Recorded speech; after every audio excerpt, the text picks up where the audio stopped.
Hello everyone and welcome to Stock Kerbal Space Program 1.0.5. Yes, that's right, this is the stock system. This is Kerbin and all the little planets as opposed to real solar system which I usually play, which has planets that are roughly 10 times larger.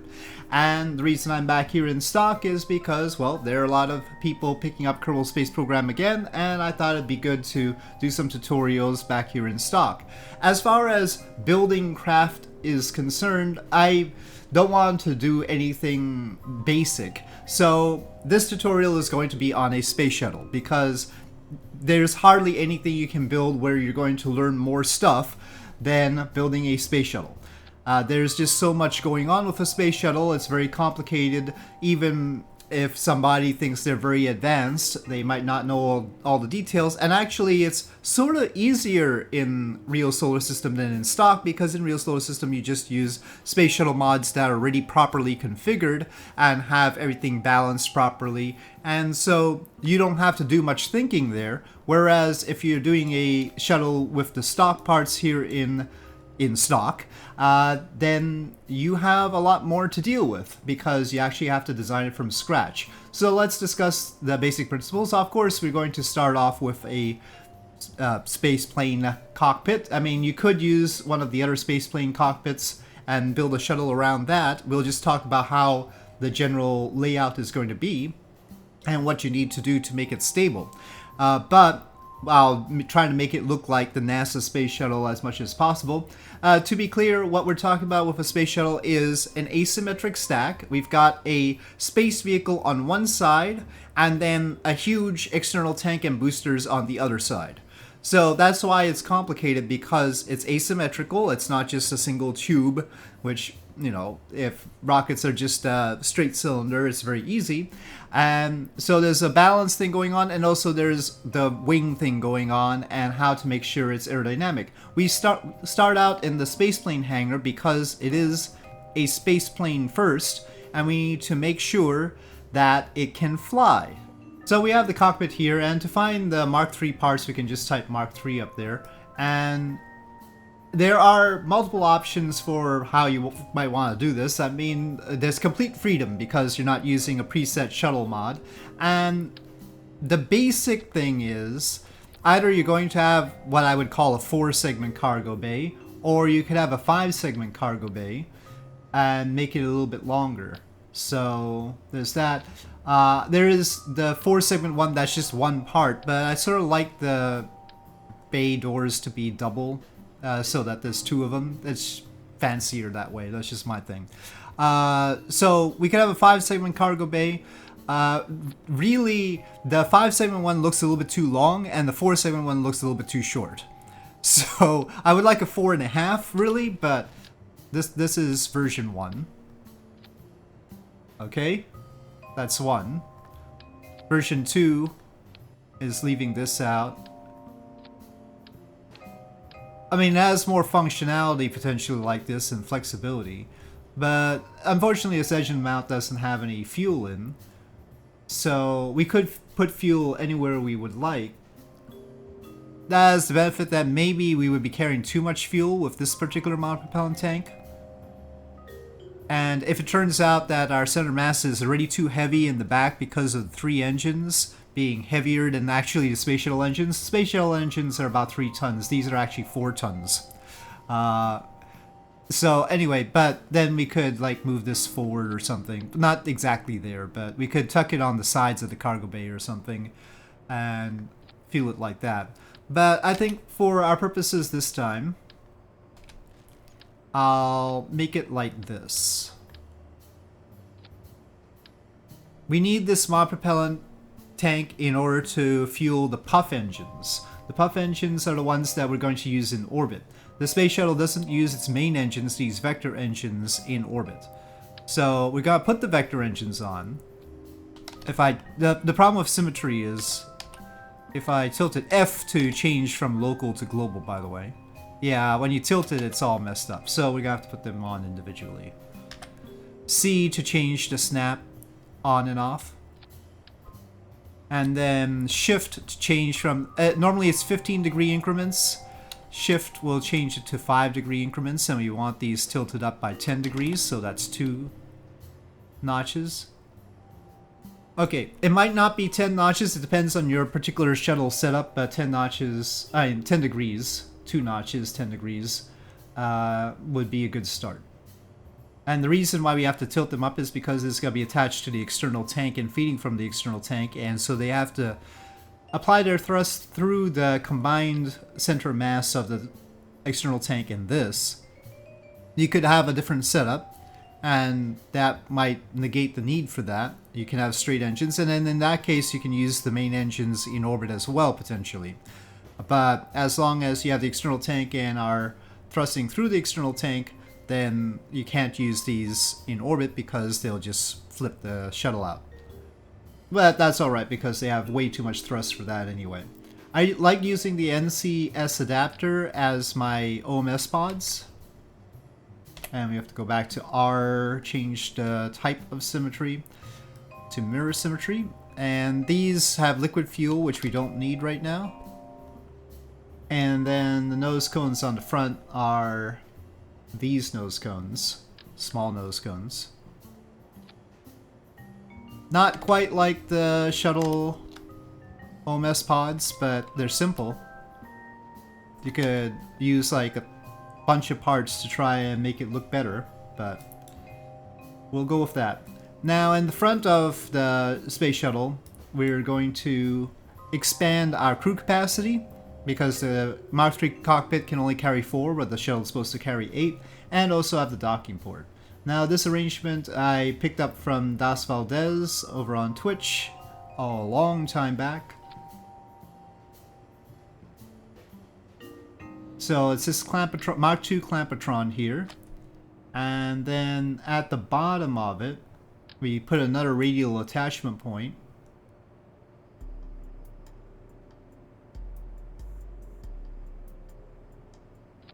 And then we grab this crew cabin. And the reason for this is because the crew cabin actually has a window at the top, so you can look into the cargo bay with it. There's got to be some clipping here to make sure that that's clear of the bottom of the bay, and then this is clear of the top.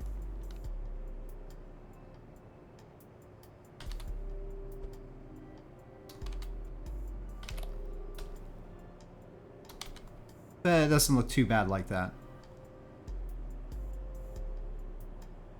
And now this also has monopropellant inside, though actually we would probably like liquid fuel and oxidizer for the fuel cells.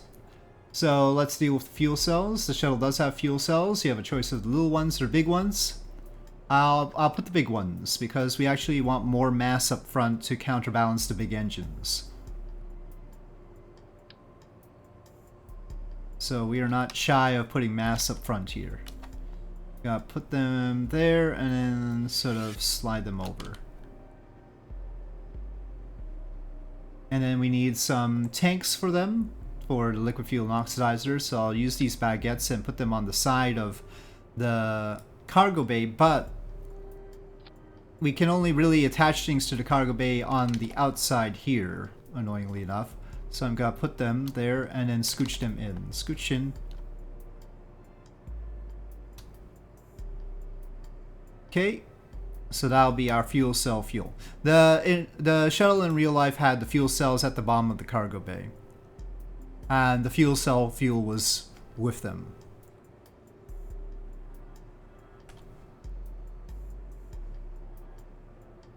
Okay, and then we can have a docking port in the back for the payload.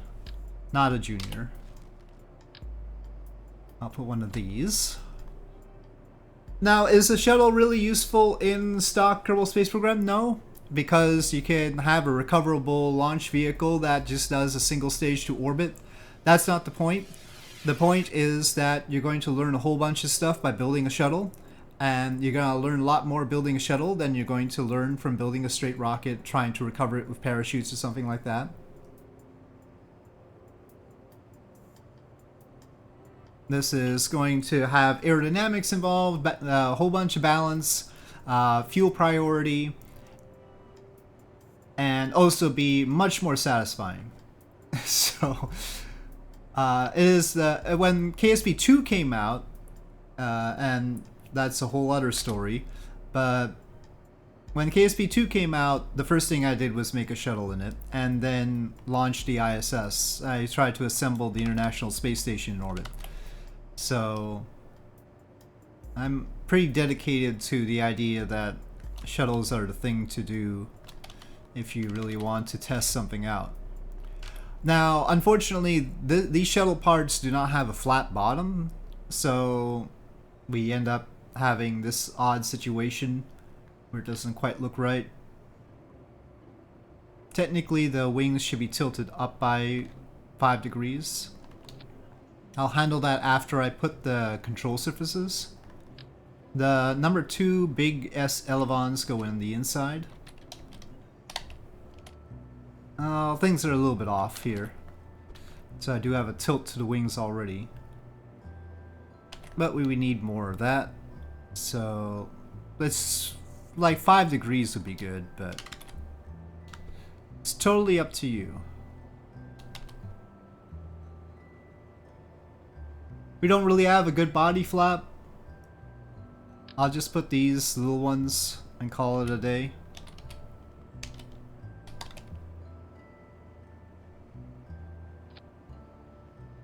We can tuck the engines in a little bit. The vertical stabilizer is a bit big, especially since we have a small body.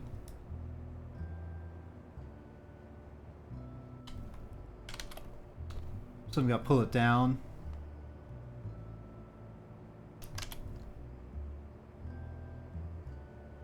Alright, the OMS engines. So we aren't going to use the main engines in orbit, we're going to use these puff engines. They go here.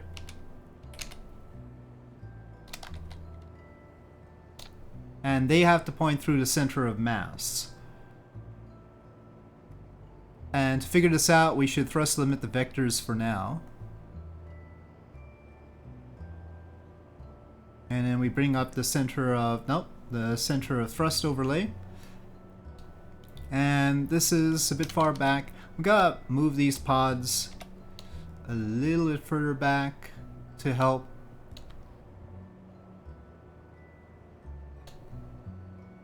And then move the puffs down. But then ultimately you're gonna have to try and tilt them maybe.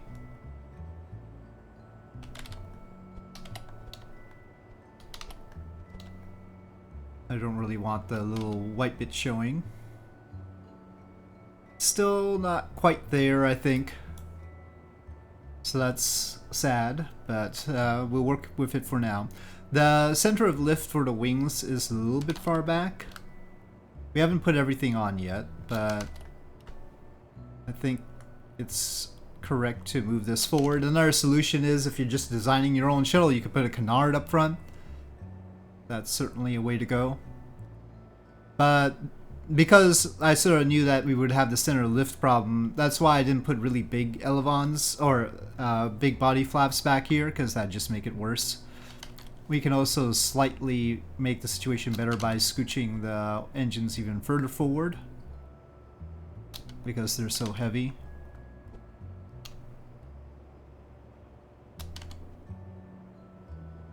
But it didn't seem to move it very much. Another thing that happens is sometimes the cargo bay changes the center of lift. It did, but not in the way I was expecting. Alright, so we've got all that. We've got the fuel cells. I think we just need the RCS thrusters. So generally for this, these linear RCS ports are the way to go. And they'll be using the mod propellant that we have in the back there. Oh, and speaking of the mod propellant, as this strains, that just goes further forward, so that's even worse. Now the wing strake is blocking the hatch, really. Not ideal. So we have ones that point up.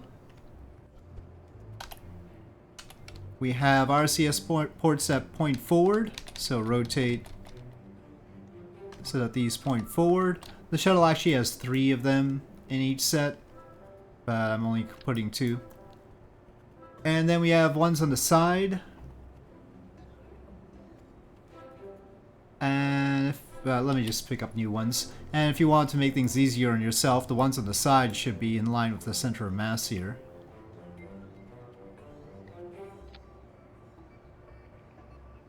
And they should really be pointing sideways, not down. We have another set to put for ones that point down.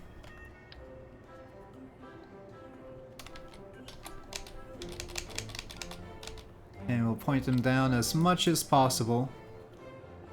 But we can't put them on the bottom because the bottom has the heat tiles. Of course, that's not evident from this version. And around Kerbin, for all I know, you don't even need heat tiles. But we can't put them on the bottom as far as I'm concerned, so we do it like that. The real shuttle has little cutouts for those. Then we need stuff in the back. Now, there's actually a sort of extension from the OMS, not that. I don't know what part that is, but that's not a stock part. There's a few non-stock parts. I don't know where those come from. It's been a while since I've used this install. They seem to be trusses, but I haven't noticed other non-stock parts so far, so we should be mostly safe. I know which ones are stock and which ones aren't, so I just won't use suspect parts. But the shuttle has little extensions out there, mainly to avoid the wings, but our wing has been placed further forward now. And then RCS ports pointing up. RCS ports pointing down. And then the side and the ones facing backward you can put in line with the center of mass, but the real space shuttle has them up here as well for plumbing's sake. So you could put them down here and then it'll be easier to use them. But I'll put them where they are authentically, if you will. The shuttle actually has little vernier ports as well. And those would be more like these little ones, but I'm not going to bother with that. And then landing gear. Two-wheeled landing gear up front. Four-wheel in the back. Always attach them to the body and then scooch them out, because the wings can sort of flex or be unstable. And the landing gear must be behind the center of mass, otherwise the plane will flop on its tail when it lands. So we have a very, very far back landing gear.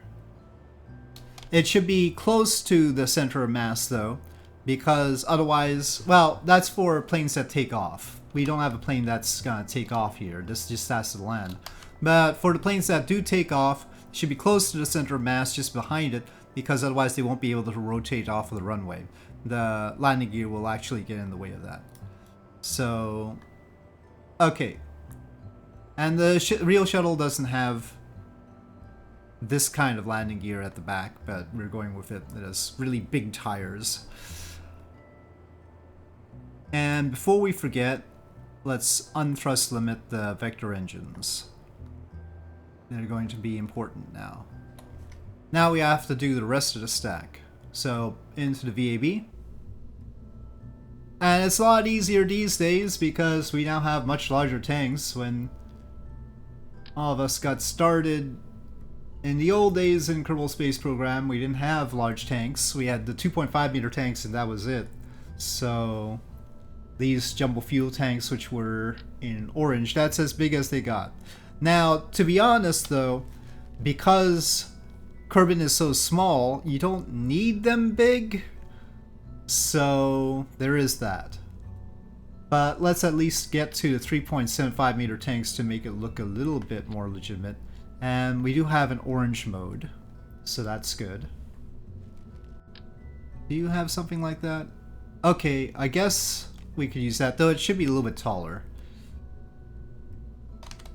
Better than nothing, I suppose. Now, we definitely want the external tank to have two parts to it. We won't have a very authentic looking bottom bit though, but maybe this is the best deal right here. And here's the trick. See that fuel priority? Okay, if you don't have that visible, let me show you what to do. You go into escape menu, settings, and in here, make sure that you've got advanced tweakables enabled here. If you don't, then you should see the fuel priority setting. Now this is critical because as the external tank depletes of fuel, if you don't do this, then the engines are not going to be able to point through the center of mass. So what we need to do is make sure that this is the last tank to empty. And that means that we make it a low number. And then these are going to empty first, especially the bottom ones.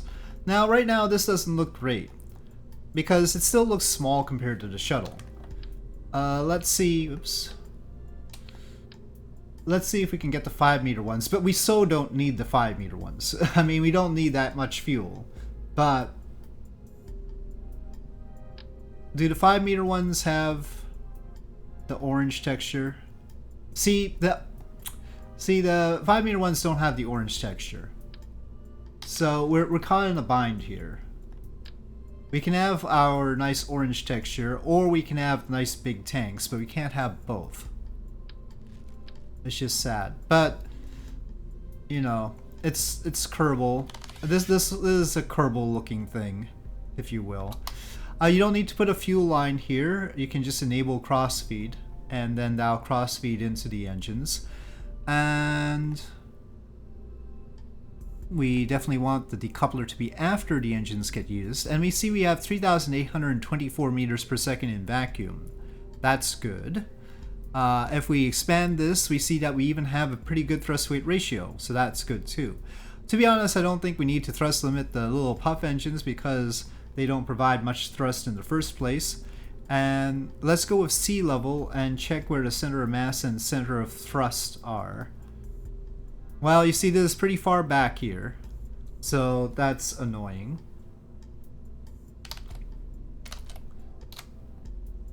But while the boosters are active, it's okay.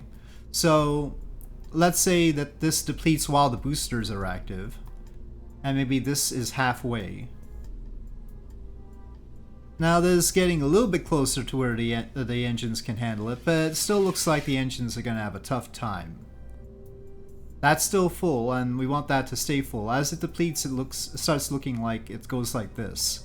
And then once that depletes, it goes like that. Well, you can see that's lining up with those engines a little bit better. If, on the other hand, we had this drain last, you can see what happens here. If that is the first tank that drains, this goes all out of whack. This line is going right above that. We're definitely going to flip out. And it'll stay that way more or less. It's just slightly out of line with that.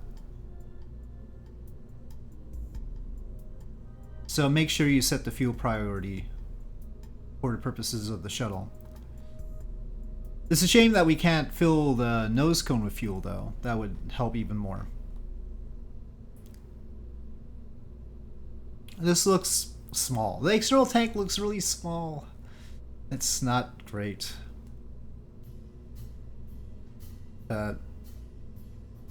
Maybe we should deal with that. I think a little bit more tilt to the engines would be a good idea. But we have to be careful about it. Definitely, they can gimbal too, so there's that. But we don't want the natural position of them to be too far wrong. I think we'll go with that for now and see how it works. The burn time here is just 2 minutes and 28 seconds, so hardly more than the boosters, so we'll definitely want to throttle down. Oh, well, the boosters around here only take a minute, so that's true. They're a lot shorter duration than the boosters in real life. We also didn't used to have these fancy boosters that we have now. Clydesdales certainly look like the part, don't they? We don't have much of an external tank. We've got more booster than external tank. So, just for looks, really, I'm gonna extend this external tank and make sure that drains first. The nose cone really doesn't look that great. If I'm honest, what I really want is this tank actually, and then a regular nose cone in white. I think it'll look better.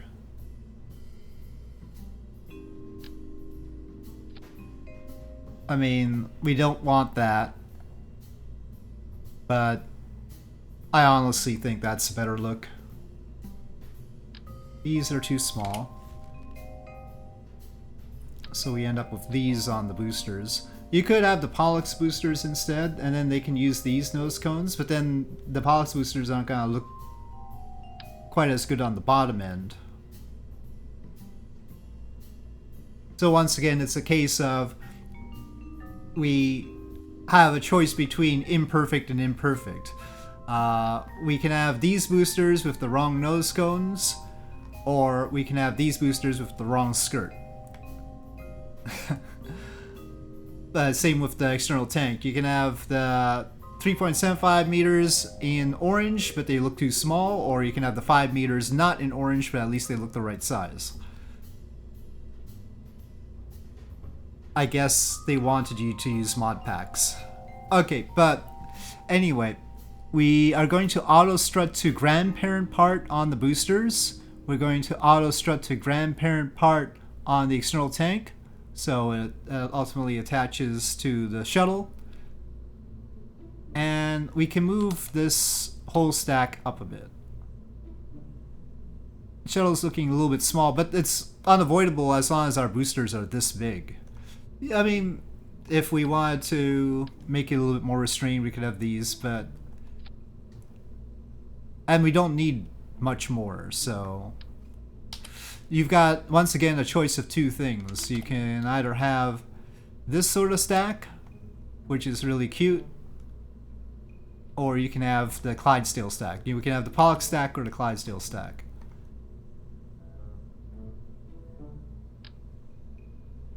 I'll go minimalist and go with the Pollux stack this time around. So this is a cute sort of Kerbal shuttle now. And there are other little fiddly things to think about. First of all, in real life, the solid fuel boosters actually have a thrust curve. They don't use their thrust constantly. So their thrust goes down over time, and that helps a lot with the balance.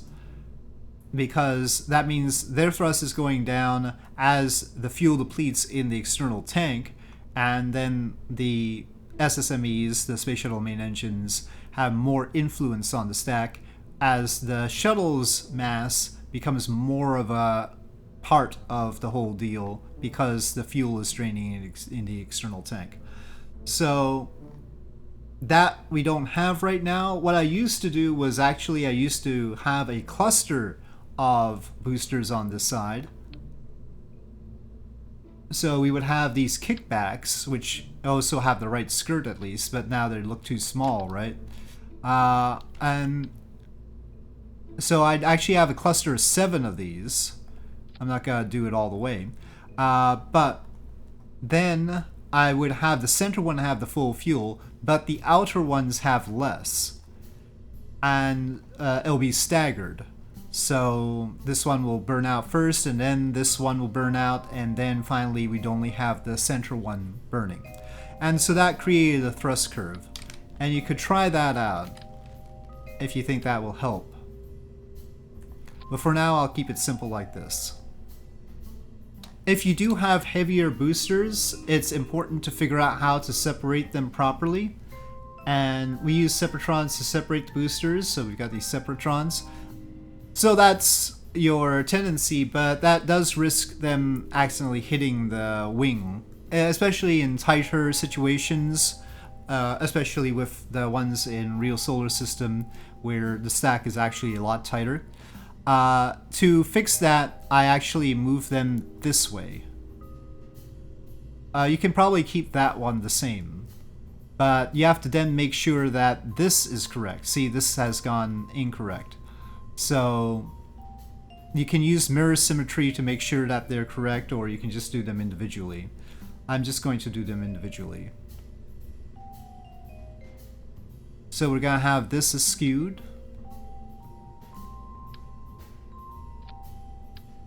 Actually, for the Pollux boosters, I don't think you even need Cybertrons. The Clydesdales probably, but not this many.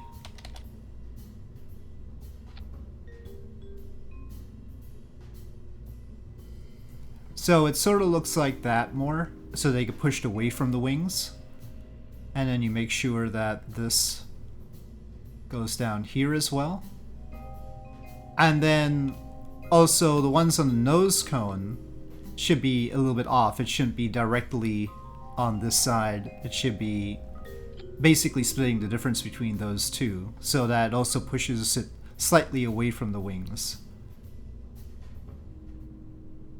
So then we get nice booster separations, and we can tuck those in a bit. Now this is probably going to result in a very vigorous booster separation. The nice thing about stock is your shuttle configuration doesn't have to look like this. Once you understand the principles of how to do it, you can then diversify, if you will. You can make things quite different.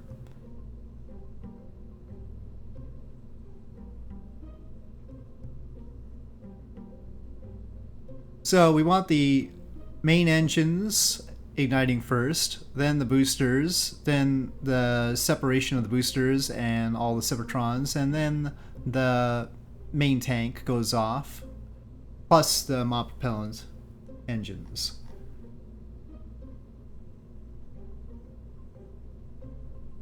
We would like sort of a curved bottom to the tank, but I don't think there's a part that really does that. I might want more auto strutting. I have to remember how wiggly stock is. Now, in real life, the boosters are the only thing held down by the launch clamps. So the launch clamps are actually here.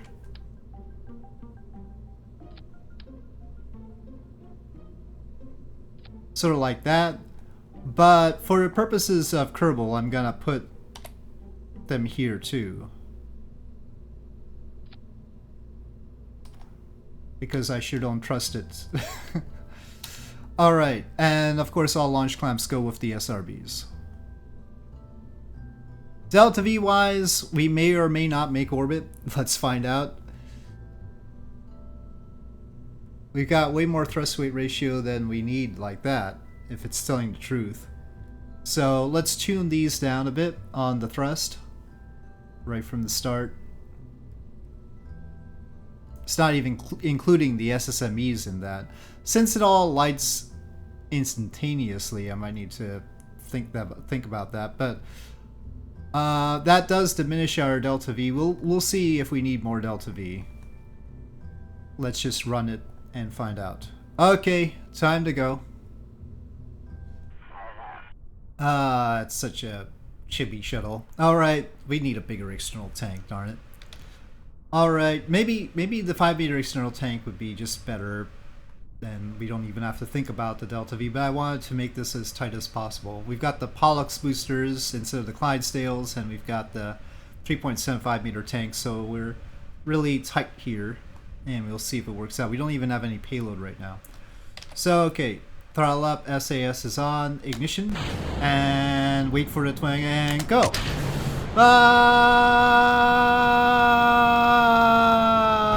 Black.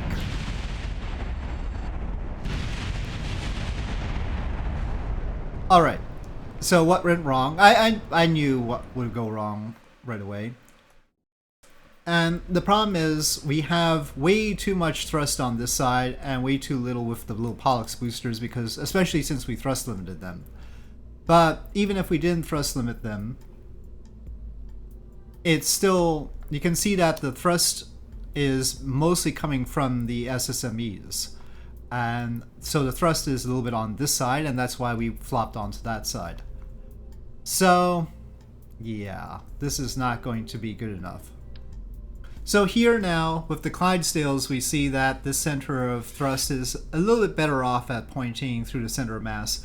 One other problem is that the Clydesdales probably do not gimbal Well, they gimbal with 1 degree, but the real Space Shuttle main boosters have 7 degrees of gimbaling. So they do most of the control during liftoff, and we clearly cannot do that. But as we shift this like that, taking advantage of the greater height of the Clydesdale boosters here. Now you can still probably make the Pollux boosters work out if you have them at full thrust and tweak things a little bit. Maybe under thrust the SSMEs. You don't need that much thrust to weight ratio at the start. So, I mean, I could do that. But when we had the stack on the launch pad, I felt that we really needed a more robust side on this on the stack side, the external tank and the booster side anyway. It was looking a little bit sad. It looked like this side was way too small. So I think we're going to go with this instead. So this should be better, but we still need the Separatrons on the boosters. Here I've got them on in mirror symmetry, so I don't have to put them on one at a time. I won't tweak them in this time. Let's just go. Come on, little guy. So with this situation, we are going to have a lot of thrust. We're going to lift off with quite a lot. And we need to use reversed. But it'll be Kerbal, so you know. Okay, let's see how this works. It's gonna be touchy. I used to be able to do this very well, but it's been a long time. Did I still have the reaction wheel up here active? I do, so I'm sort of cheating like that. I'm gonna turn it off. Let's just not have it on. I want it to be legit on the balance. I'm gonna have just halfway throttle on the SSMEs.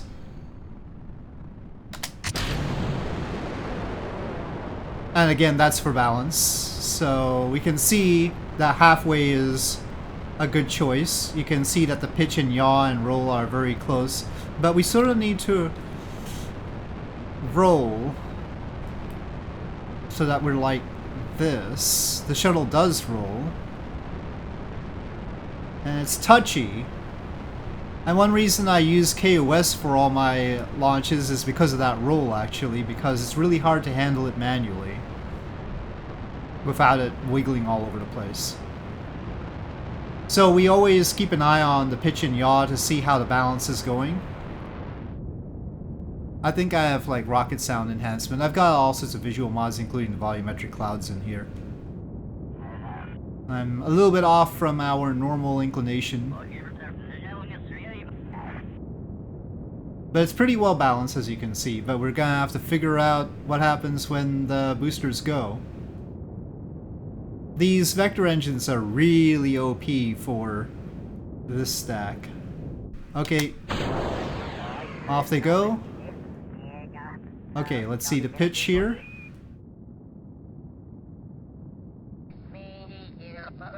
And I can throttle up. It's very wiggly. We also have way too much delta V. But, I mean, you know, shuttles are OP for Kerbin. That's just how it is. You only need the one stage for Kerbin, strictly speaking.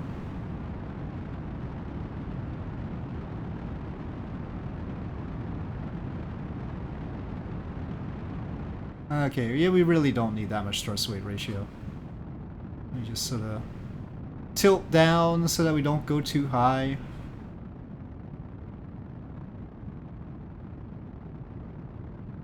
We might never get to use the top tank fuel at all. You can do all sorts of things. You could have 2 vertical stabilizers, for instance. The canard option is always there. And SAS just likes to wiggle. I'm not controlling it right now. This is just SAS wiggling. If only SAS was, you know, better. There are mods to help that out, but I don't have those in here right now. Probably you would want to action group the fuel cells. We aren't carrying a payload in this case, but the payload should be centered on the center of mass. The fact that we have an overwhelming amount of delta V suggests that we should be able to deal with that.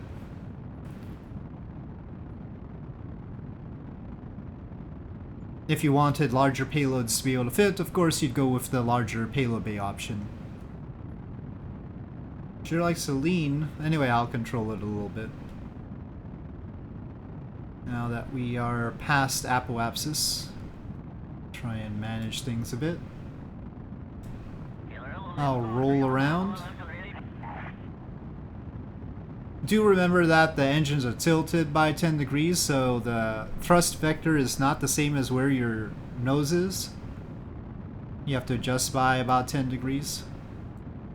Okay, well, that gets us somewhere. What are you doing? You might want to, you know, get the more forgiving sort of RCS thruster placements, especially if you ever want to dock this thing.